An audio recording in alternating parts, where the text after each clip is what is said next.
इसमें पिछली प्रश्नावली की तरह ही है बिल्कुल, ये भी इसमें कुछ अलग से नहीं है, लेकिन इसमें जो वर्ग है जिस प्रकार से यहाँ पर देखेंगे, जो वर्ग अंतराल है ये आपको इस प्रकार से दे दिया है, तो यहाँ पर ये वर्ग अंतराल आपको दूसरा निकालना पड़ेगा। ठीक है, तो यहाँ पर पहला प्रश्न इस प्रकार से है, तो आपको इस प्रकार से टेबल बना लेनी है और पहले खंड में जो आपका वर्ग जिस प्रकार से प्रश्न में दिया हुआ वैसे लिख लेंगे।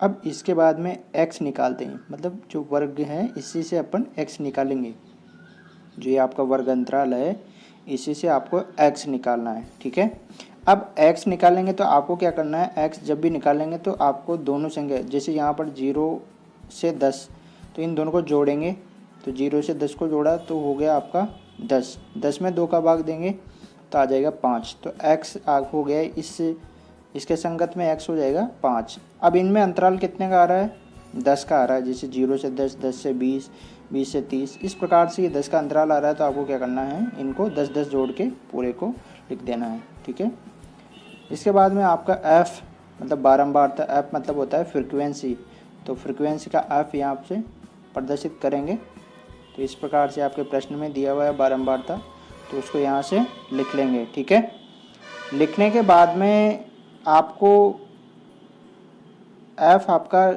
सारणी से देख के लिखने के बाद में आपको f(x) पता करना है। ठीक है, अगले खंड में आपको क्या करना है, f(x) पता करना है।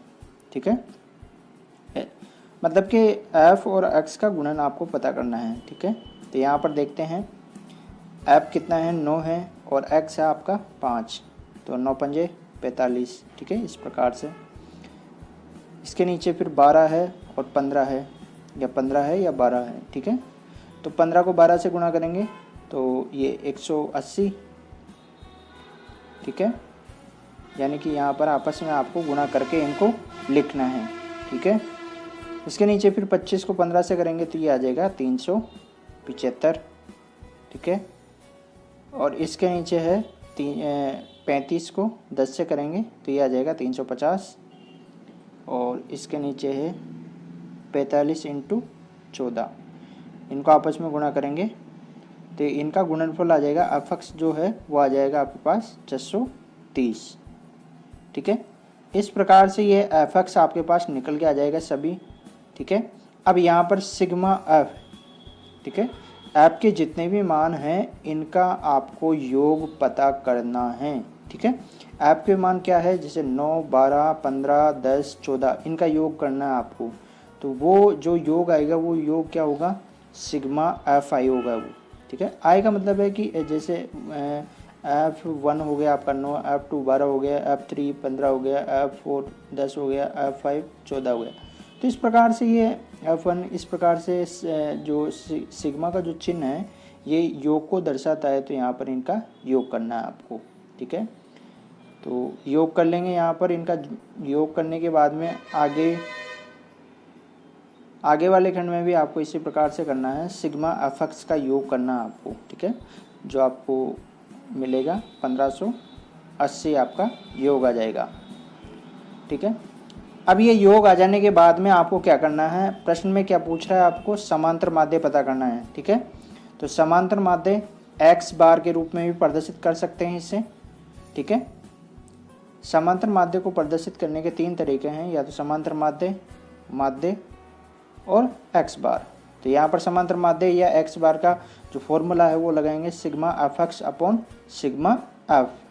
ठीक है, तो x बार, अब यहाँ पर देखिए सारणी में देखिए आप, सिग्मा f(x) कितना है, 1580 है, और सिग्मा f है 60। 0 से 0 यहाँ पर कैंसिल आउट हो जाएगा। ठीक है, और यहाँ पर 6 का भाग देंगे 158 में। ठीक है, तो यहाँ पर आंसर आ जाएगा आपका 26.33 आपका आंसर आ जाएगा। तो इस प्रकार से इस प्रश्नावली में सभी प्रश्न आपको करने हैं, और बिल्कुल इसी प्रश्न की तरह आपको सारे प्रश्न करने हैं, तो एक प्रश्न आपको अच्छे से समझ लेना है इसमें। ठीक है, अगला प्रश्न की तरफ बढ़ते हैं। अब दूसरा प्रश्न इस प्रकार से है, ये वर्ग अंतराल ये है इसमें, और बारंबारता इस प्रकार से है। तो यहाँ पर जो वर्ग अंतराल है वो 0, 6, 6, 12, 12 से 18, 18 से 24, 24 से 30, तो 6 का जो वर्ग अंतराल आ रहा है ठीक है, इनमें अंतर कितने का आ रहा है, 6 का अंतर आ रहा है। ठीक है, तो यहाँ पर लिख लेते हैं वर्ग। ठीक है, इस प्रकार से वर्ग लिख लेते हैं। वर्ग लिखने के बाद में यहाँ पर इस प्रकार से ये जो आपको प्रश्न की जो सारणी है इसमें दिया हुआ उसको इस प्रकार से लिख लेंगे यहाँ पर। अब इससे आपको वापस जैसे पहले प्रश्न में x निकाला था वैसे ही यहाँ पर भी x निकालना है आपको। ठीक है, x निकालेंगे तो वही आपको 0 से 6 है तो 0 को और 6 को जोड़ना है तो ये 6 हो जाएगा। 6 में फिर क्या करना है, 2 का भाग देना है। 2 का भाग देंगे तो क्या आ जाएगा, 3। अब इनमें अंतराल कितने का आ रहा है, 6 का, तो 3 में 6 जोड़ेंगे 9, 9 में 6 जोड़ेंगे 15, 15 में 6 जोड़ेंगे 21, 21 में 6 जोड़ेंगे तो 27। और f जो कि आपकी बारंबारता है वो प्रश्न में दी गई है, इस प्रकार से प्रश्न से लिख लेंगे। ठीक है, तो ये आपको सारणी बना के आपको लिखना है। अब इसके बाद में पता करते हैं f(x) आपका। ठीक है, f(x) देखिए किस प्रकार से निकालते हैं। तो f(x) में f और x को गुणा करेंगे तो यहाँ पर 3 और 6 को गुणा करेंगे तो 18, फिर 9 और 8 को गुणा करेंगे तो ये 72, और 15 और 10 को गुणा करेंगे तो 150। ठीक है, इसके नीचे फिर 21 को 9 से करेंगे तो ये आ जाएगा आपका 189, और 27 को 7 से करेंगे तो ये भी आ जाएगा 189। ठीक है, इस प्रकार से f(x), ठीक है, f और x का गुणनफल इस प्रकार से आ जाएगा। आने के बाद में आपको निकालना है अब सिग्मा f, ये आपको निकालना है, यानी कि f के जितने भी मान हैं उनका योग करना है। तो योग करेंगे तो योग आ जाएगा इनका 40। ठीक है, योग कितना आ जाएगा, 40। इसके बाद में फिर सिग्मा f(x) का योग करेंगे। ठीक है, देखो योग करने का मतलब है आपको जोड़ते वक्त सावधानी पूर्वक इनका योग या जोड़ना है आपको। ठीक है, जिससे कि इनका योग में कोई गलती ना हो सके। तो योग करेंगे सिग्मा f(x) का तो आ जाएगा आपके पास 418। ठीक है, 418 आ जाने के बाद में वही आपका समांतर माध्य x बार। ठीक है, क्योंकि 1 से जो 4 तक प्रश्न थे वो समांतर माध्य के द्वारा थे। तो समांतर माध्य ज्ञात करने का जो सूत्र है sigma f(x) upon sigma f। ठीक है, इस सूत्र का प्रयोग बार बार करेंगे इसी प्रश्नावली में, और लगभग जो प्रश्न है सारे ही इस प्रश्नावली में इसी सूत्र द्वारा होंगे। तो यहाँ पर माध्य x बार बराबर, देखिए सिग्मा f(x) कितना है 418 और सिग्मा f कितना है 40, तो 418 बटा 40 आपका यहाँ पर आ जाएगा। ठीक है, अब यहाँ पर 418 में भाग दे दीजिए 40 का। ठीक है, आप कैसे भी कीजिए, इसके बाद में हल करके आपको आंसर लाने हैं, चाहे आप कैंसिल आउट करिए या सीधा भाग दे दीजिए, कैसे भी आपकी जैसे भी आप करते हो वैसे इसको हल करके आपको आंसर लाना है। ठीक है, तो आंसर यहाँ पर आ जाएंगे 15.45, इसका आंसर आ जाएगा। ठीक है, तो आंसर आ गया है आपका इस दूसरे प्रश्न का 15.45। ठीक है, तो इस प्रकार से ये प्रश्न करना है आपको, और ध्यान रखना है कि योग में कहीं गलती ना हो जाए, खास करके जो f(x) में योग करते हैं उसमें कहीं गलती हो जाए तो वो आपको ध्यान रखना है। ठीक है, अगला प्रश्न, तीसरा प्रश्न। ठीक है, तीसरा प्रश्न भी आपको इस प्रकार से प्राप्तांक दिए हुए हैं। ठीक है, और छात्रों की संख्या जो कि बारंबारता ही कहलाएगी यहाँ पे। तो टेबल बना लेते हैं इस प्रकार से। ठीक है, प्राप्तांकों को इस प्रकार से लिख लेंगे जो कि आपके प्रश्न में दिया हुआ है। 100 से 120 वाले कितने छात्र हैं, 10 छात्र हैं। 120 से 140 वाले 20, 140 से 160 वाले भी 20 है, 160 से 180 वाले भी 15, और 180 से 200 तक जिनके नंबर है वो 5 छात्र हैं। तो यहाँ पर भी जैसे पिछले 2 प्रश्नों में किया वैसे यहाँ पर x निकाल लेंगे। देखिए यहाँ पर 100 और 120 को जोड़ेंगे 220 हो गया। 220 में 2 का भाग देंगे तो कितना आ जाएगा, 110 आ जाएगा। अब 110 में देखिए कितना जोड़ना है आपको, 20, क्योंकि इनके बीच में अंतराल कितने का आ रहा है, 20 का आ रहा है। ठीक है, तो इस प्रकार से 20 का अंतराल से जोड़ते हुए इन्हें लिख लेंगे इस प्रकार से 110, 130, 150, 170, 190। ठीक है, इसके बाद में आपकी जो बारंबारता है एफ, या आपके प्रश्न की जो सारणी होगी उसी से आपको लिखना है। ठीक है, और आगे एफ एक्स पता करेंगे फिर। तो एफ एक्स यहाँ पर हो जाएगा 110 को 10 से गुणा करेंगे तो 1100, और 130 को गुणा करेंगे 20 से तो ये हो जाएगा 2600। 150 को 20 से गुणा करेंगे तो ये हो जाएगा 3000। 170 को 15 से गुणा करेंगे तो ये हो जाएगा आपका 2550, और 190 को गुणा करेंगे 5 से तो ये हो जाएगा आपका 950। तो इस प्रकार से ये आपस में x और f को गुणा करेंगे तो ये आपका एफ एक्स आ जाएगा। ठीक है, x और f को आपस में गुणा करेंगे तो ये आपका एफ एक्स आ जाएगा। ठीक है, इसके बाद में अपन क्या करेंगे, सिग्मा f निकालेंगे, मतलब f के जितने भी मान हैं उनका योग करेंगे तो 10, 20, 30, 30 और 20 50, 50 और 15 और 5 20, तो ये हो जाएगा आपका 70। इसके बाद में फिर आपको सिग्मा एफ एक्स निकालना है, जो कि आपको एफ एक्स के जितने भी मान हैं उनका योग करना पड़ेंगे। योग करेंगे तो ये आ जाएगा 10,200। इसके बाद में फिर आपको समांतर माध्य का जो फॉर्मूला है वो लगाना है, तो x बार। ठीक है, समांतर माध्य का फॉर्मूला आपको अच्छे से रट लेना है, इसमें कोई भी इतना खास करके फॉर्मूला नहीं है। Sigma F x upon sigma F, ये जो फॉर्मूला है ये पिछले प्रश्नावली में भी सेम था और इस प्रश्नावली में सेम है। पिछली प्रश्नावली इसमें ज़रा सा डिफरेंस ये है कि यहाँ पर x निकालते हैं। ठीक है, तो यहाँ पर ये आपका माध्य और x बार बराबर। ठीक है, तो सिग्मा एफ एक्स कितना है 10,200 और सिग्मा एफ कितना है 70, तो 10,200 बटा 70। तो यहाँ पर 0 से 0 कैंसिल हो जाएगा और क्या बचेगा, 1020 में 7 का भाग देंगे। ठीक है, तो भाग देने पर आपके पास, या आप कैंसिल करिए कैसे भी करिए, भाग ही देना पड़ेगा, यहाँ पर कैंसिल आउट तो होगा नहीं। ठीक है, तो भाग देंगे यहाँ पर तो ये आ जाएगा आपका पास 145.71, ये आपके पास आ जाएगा।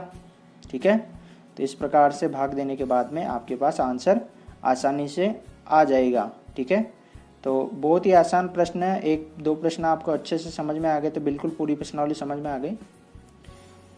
अगला प्रश्न देखो, चौथा प्रश्न, वर्ग 25 से 35 है, 35 से 45, 45 से 55, 55 से 65, 65 से 75। तो आप देखेंगे कि इनमें जो वर्ग अंतराल आ रहा है ये कितने का आ रहा है, 10 का आ रहा है। ठीक है, कितने का आ रहा है, 10 का आ रहा है। तो यहाँ पर इस प्रकार से वर्ग और इनका जो वर्ग अंतराल है वो 25 से 35, 35 से 45, 45 से 55 और 55 से 65 और 65 से 75, इस प्रकार से। अब यहाँ पर देखिए जो सर्वप्रथम वाला है 25 से 35, तो 25 और 35 को जोड़ेंगे अपन, तो जोड़ने पर हो जाएगा ये 60। 60 में क्या करना है, आपको 2 का भाग देगा, तो 2 का भाग देने पर आपके पास आ जाएगा 30।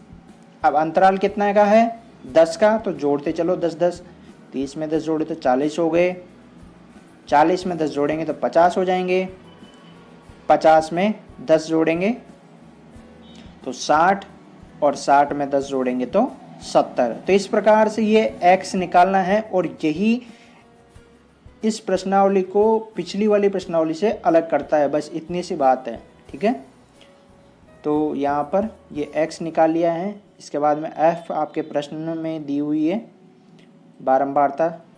ठीक है, तो बारंबारता आपके प्रश्न की सारणी से उतार लेंगे। उतारने के बाद में आपको एफ एक्स पता करना है अब। ठीक है, एफ एक्स मतलब एफ और एक्स का गुणा या एक्स और एफ का गुणा, तो गुणा कर दीजिए। यहाँ पर 30 को 6 से करेंगे तो 180, और 40 को 10 से गुणा करेंगे तो 400। ठीक है, और 50 को 8 से गुणा करेंगे तो ये भी आपका 400, ठीक है, ये भी आपका 400 हो जाएगा। और 60 को 12 से गुणा करेंगे तो ये हो जाएगा आपका 720, ठीक है।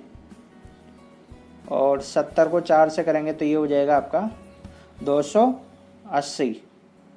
तो यहाँ पर ये f और x का गुणनफल आ गया है एक तरीके से। गुणनफल मतलब गुणा किया इनका, तो ये गुणनफल इस प्रकार से आ गया है इनका आपस में गुणा करने पर। इसके बाद में पता करना है आपको सिग्मा एफ, ठीक है, जो कि 6 और 10 16, 16 और 8 24, 24 और 12 36, 36 और 4 40, ठीक है। तो यहाँ पर ये सिग्मा एफ हो गया आपका 40। इसके बाद में बढ़ते हैं आगे, तो सिग्मा एफ एक्स पता करना है अब, मतलब कि सिग्मा एफ एक्स यानी एफ एक्स के जितने भी मान हैं उनका योग, ठीक है। तो ये सिग्मा एफ एक्स का जो योग होगा ये हो जाएगा आपका 1980, ठीक है, ये 1980 हो जाएगा इस प्रकार से, ठीक है। योग करना है आपको, ठीक है, एफ एक्स के जितने भी मान हैं उनका योग करना है। इसके बाद में समांतर माध्य, जिसे एक्स बार के रूप में भी प्रदर्शित कर सकते हैं अपन, और बराबर जो समांतर माध्य है ज्ञात करने का जो सूत्र है sigma F x upon sigma F. तो यहाँ पर इसी के मान में आपको सूत्र के अनुसार मान रखने हैं, ठीक है। तो एक्स बार बराबर सिग्मा एफ एक्स कितना है आपका सारणी में देखिए 1980, और सिग्मा एफ कितना है 40, तो 1980 बटा 40, ठीक है, ये हो जाएगा आपका 1980 बटा 40।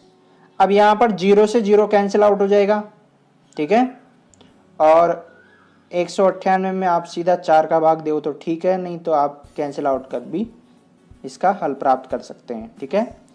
तो कैंसिल आउट करेंगे या भाग देंगे तो इसका आंसर आ जाएगा 49.5, ठीक है। तो इस प्रकार से ये प्रश्न हो जाएगा। अगला प्रश्न देखिए अब 5वां प्रश्न,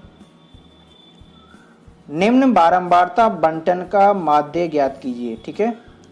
तो देखिए यहाँ पर इसमें भार किलोग्राम में दिया हुआ है, 40 से 50, 50 से 60, 60 से 70, 70 से 80, 80 से 90 और 90 से 100। तो वर्ग अंतराल कितने का है? 10 का है, ठीक है। भार केजी में, सारणी में इस प्रकार से लिख देता हूं मैं किलोग्राम को केजी में। देखो प्रश्न में क्या कहा है, माध्य ज्ञात कीजिए। तो माध्य करना हो, चाहे समांतर माध्य करना हो, चाहे एक्स बार करना हो, इन तीनों का मतलब एक ही होता है, ठीक है। तो यहाँ पर भार केजी में पता करना है आपको। तो इस प्रकार से आपके सारणी में लिखा हुआ था वर्ग अंतराल, तो इसको लिख दिया है। अब एक्स पता करना है, इससे क्या पता करना है, इससे एक्स पता करना है। तो देखिए पहला है आपके पास 40 से 50, तो 40 और 50 को जोड़ेंगे कितना होगा 90, 90 में भाग देंगे 2 का तो 45 आ जाएगा। तो 45 लिखेंगे पहले। अब वर्ग अंतराल कितने का है इनके बीच में, 10 का अंतराल है ना, तो 10 10 जोड़ते जाएंगे। तो 45 में 10 जोड़ेंगे तो 55, 55 में 10 जोड़ेंगे तो 65, 65 में 10 जोड़ेंगे तो 75, 75 में 10 जोड़ेंगे 85, और 85 में 10 जोड़ेंगे तो 95। इस प्रकार से आपका एक्स आ जाएगा। इसके बाद में एफ निकाल लेते हैं। अब एफ यहाँ पर क्या है, छात्रों की संख्या है, ठीक है। एफ यहाँ पर क्या है, छात्रों की संख्या, ठीक है। आपकी जो प्रश्न की सारणी है उसमें एफ क्या है, छात्रों की संख्या। तो वहाँ से ये बारंबारता लिख ली है। अब यहाँ पर आपको क्या करना है, एफ एक्स पता करना है, ठीक है। एफ एक्स मतलब एफ और एक्स के जो मान है, या एक्स और एफ के जो मान हैं उन्हें आपस में गुणा करना है। तो यहाँ पर गुणा करते जाते हैं इस प्रकार से।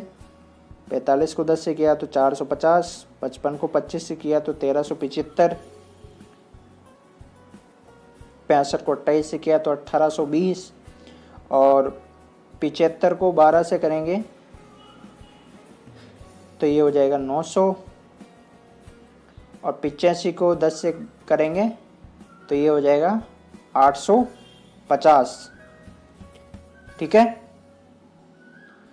और 95 को 15 से करेंगे तो ये हो जाएगा 1425, ठीक है। अब fx को ज्ञात करने के बाद में आपको सिग्मा एफ पता करना है, ठीक है। सिग्मा एफ आप चाहे पहले ज्ञात कर लो या इसका गुणा करने के बाद भी पता कर सकते हो। तो सिग्मा एफ के जितने भी मान हैं इनका योग करेंगे या इन्हें जोड़ेंगे तो इनका योग आ जाएगा 100, ठीक है।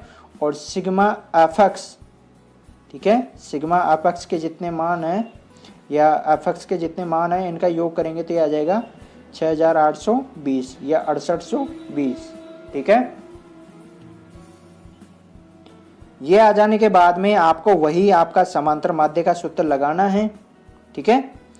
तो यहाँ पर समांतर माध्य का सूत्र लगाएंगे, उससे अपन प्रत्येक प्रश्न में इस सूत्र का प्रयोग तो कर ही रहे हैं खास करके, लेकिन इस सूत्र को आपको याद कर ही लेना है क्योंकि आपके लगभग पहली प्रश्नावली भी इसी सूत्र के ऊपर थी, लगभग था वो भी, लेकिन दूसरी प्रश्नावली तो इसी पे थी, दूसरी और तीसरी, ये 2 प्रश्नावलियाँ हो जाएगी जो एक ही सूत्र पर निर्भर होगी, बशर्ते इसमें आपको x निकालना होता है। तो यहाँ पर ये फॉर्मूला लगा देंगे sigma F x upon sigma F,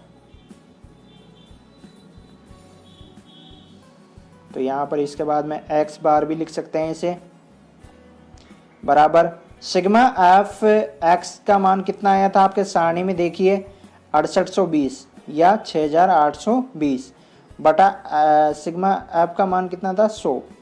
तो यहाँ पर 100 का भाग देंगे तो 2 बिंदु लगा देंगे पीछे से, इकाई अंक छोड़ के, इकाई अंक से गिन के इकाई ढाई, तो 2 अंक छोड़ के बिंदु लगा देंगे तो ये आंसर हो जाएगा 68.20, ठीक है। तो ये आंसर हो गया है 5वें प्रश्न का, ठीक है। अगला प्रश्न देखो, इस प्रश्न को और अच्छे से समझ लीजिएगा, ये अंतिम प्रश्न है आपकी प्रश्नावली का, और अगर ये प्रश्न और अच्छे से समझ में आ गया तो लगभग आपको पूरी प्रश्नावली समझ में आ जाएगी, क्योंकि ये प्रश्न भी कोई अलग नहीं है, बिल्कुल उन्हीं प्रश्नों की तरह हैं जो अब तक अपन ने किए हैं, ठीक है। तो यहाँ पर वर्ग अंतराल देखिए कितना है, 1000 से 1200, 1200 से 1400, 1400 से 1600, 1600 से 1800, 1800 से 2000, ठीक है।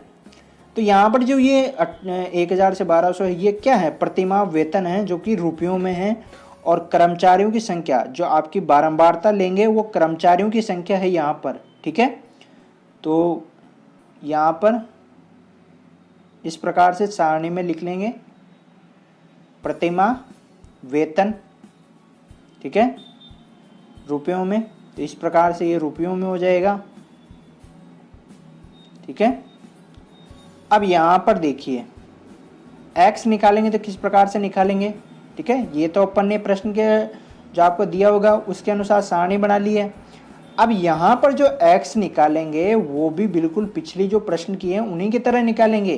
तो यहाँ पर पहला देखिए 1000 से 1200, अब 1000 और 1200 को जोड़ेंगे तो ये कितना हो जाता है, ये हो जाता है 2200, ठीक है, 2200 हो जाता है। 2200 में 2 का भाग देंगे तो कितना आ जाएगा 1100, ठीक है।